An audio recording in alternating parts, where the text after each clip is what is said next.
नमस्कार, मी शेतकरी पुत्र सुदर्शन महावीर पडवळ। आम्ही आज आमच्या महावितरणच्या परिवाराच्या वतीने जो आपल्या धाराशिव जिल्ह्यामध्ये पावसाने जो हाहाकार माजवलाय याची कल्पना सुद्धा आपण करू शकत नाही। शासनाच्या स्तरावर मदत करतंय, शासनाची मदत येईल आज ना उद्या, थोडासा वेळ लागेल, परंतु आपण सर्वांनी माणूस म्हणून माणुसकी जपणं आणि माणसाला आधार देणं सध्या गरजेचं आहे। आम्ही आता प्रत्यक्ष त्या गावची परिस्थिती बघितली। पाणी हे आपल्या पाठीमागं माझ्या दिसतंय, ते घरामध्ये कित्येक शिरलेलं आहे, जनजीवन तर विस्कळीत झालंय। अन्नधान्य, खाणं पिणं, पांघरून म्हणजे बऱ्याचशा गोष्टी ज्यांना कुठल्याच गोष्टीची म्हणजे जीवनावश्यक गोष्टी खूप कमतरता आहे।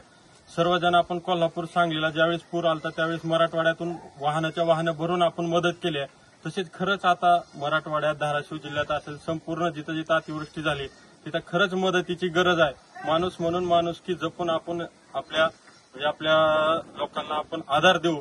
आम्ही पण थोडीशी आमच्या पद्धतीने जेवढी होईल तेवढी मदत केली, तुम्ही पण मदत करा। खरंच सध्या मदतीची खूप गरज आहे। शासकीय मदत येईल, परंतु सध्या आपल्या माणसाला जगवणं, आधार देणं आणि सांभाळणं खूप गरजेचं आहे। धन्यवाद।